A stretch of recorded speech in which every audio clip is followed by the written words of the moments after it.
that's right. The rise on attacks on cyclists has many people in this area nervous. So much so that last week they held a meeting and many people brought this very issue up.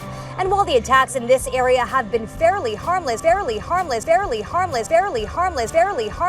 the city, they've become a lot more violent.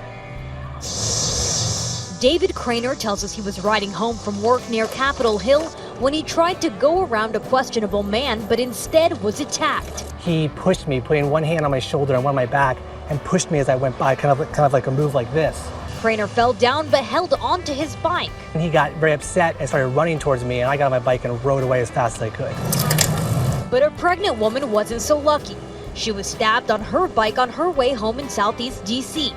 A scary reminder to other cyclists to be on the lookout. I always think to myself, well, I could ride past them as quick as I can, but if someone pushes me off, I'm just really vulnerable. These two cases happened in broad daylight yesterday, with others nearby. It's definitely scary. I like to think that I can bike fast enough where they wouldn't be able to do that to me, but I guess you never know. 2 weeks ago in Shaw, this case much worse. You can see a man getting stomped on and attacked by 5 suspects. These guys tried to steal the victim's expensive BMX bike, and he wouldn't let go. I've thought about getting a nicer bike, but I honestly don't really want to because then you have to worry about someone stealing it. Some riders do notice a bigger police presence, but worry the attackers are becoming more aggressive, making it that much more dangerous for their little ones. I don't know what I would do to protect myself from that. You know, it worries me when I have him, obviously.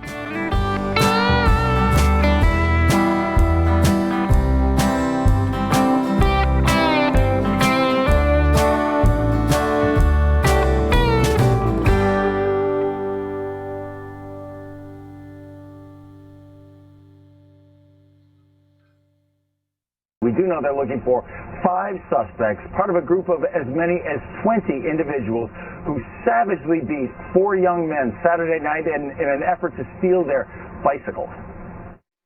They threw them off their bikes, pummeled and kicked all 4 victims, jumping on them as they lie on the ground. A woman in a passing car apparently captured this video.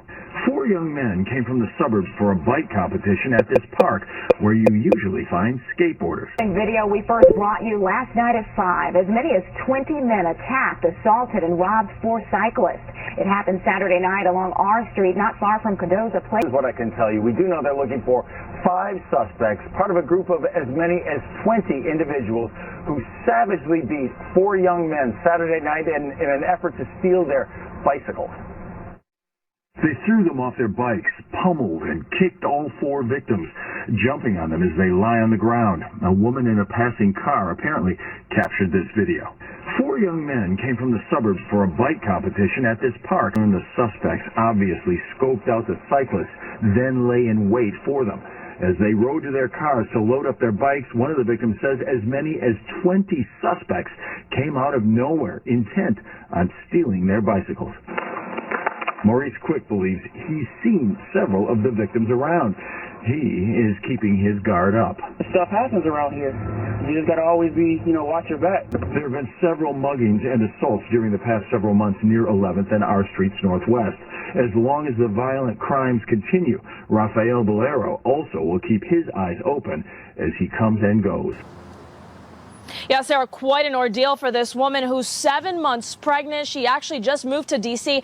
from Hawaii a month ago, and she was coming from work to home here in Southeast, crossing over the Anacostia River at the bridge that you see right behind me here, when she says she encountered that man face on. She says the man walked up to her while she was on her bicycle, pulled out a knife, and stabbed her.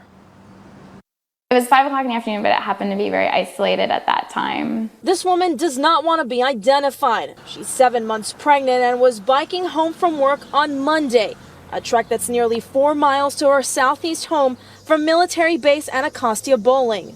I remember seeing a gentleman heading towards me, but I thought that, he was probably just heading towards the crosswalk. She was only blocks from her home here at the John Philip Sousa Bridge. Tried to keep clear of him and was trying to avoid him, but he kind of kept heading towards me, so I kept veering away. Before she knew it, when we were within a few feet of each other, he just launched at me. Did he say anything? Nothing that I remember hearing. I never heard anything. Did you say anything to him? No, I never spoke. She says at first he had a sluggish walk, and then it all happened so quickly she thought he had only punched her. I had felt him grab my arm, and I definitely felt something hit my shoulder. She pedaled away, but what she didn't know in the moment is that she'd been stabbed. My shirt had been torn and there was blood. I'd been stabbed, but I biked just one more block, and then I started asking for help, and I called the police. She flagged down a neighbor and then called 911 herself. The police response was quick. I provided the best description I could, and they began immediately looking for him and also helping me. At George Washington University Hospital, they stitched up her wound and made sure the baby was okay. It definitely makes me a little more cautious about my surroundings. You keep biking to and from work now, or? Probably not. And mom will now have quite the story for her baby girl due at the end of September.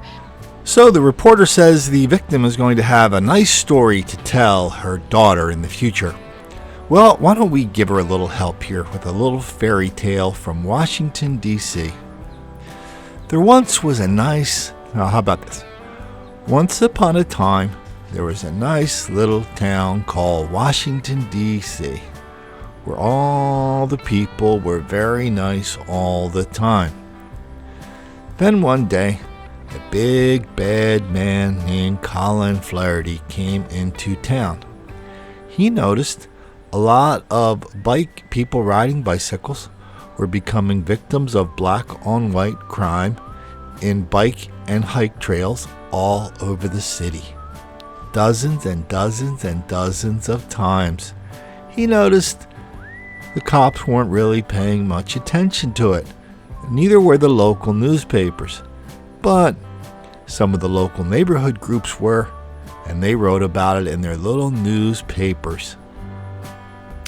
Then Colin wrote a book about it. He talked about it on a couple of chapters about how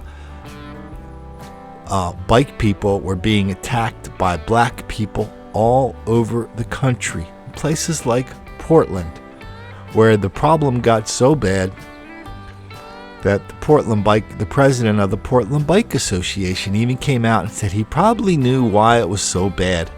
It's because people who ride bikes were not very inclusive to minorities. And so that's why we have these problems in Washington, D.C. Most of the people riding bikes are white. Everybody knocking them off the bike, robbing them, assaulting them, hitting them with sticks all over town are black. The moral of this story: if you're riding a bicycle in Washington, D.C., you're not going to learn about all the violence on the Metro Bike Trail or other bike trails by reading the Washington Post or listening to and watching the local TV stations. But I do have one piece of advice for you if you are in Washington, D.C. on a bicycle. Don't make the black kids angry.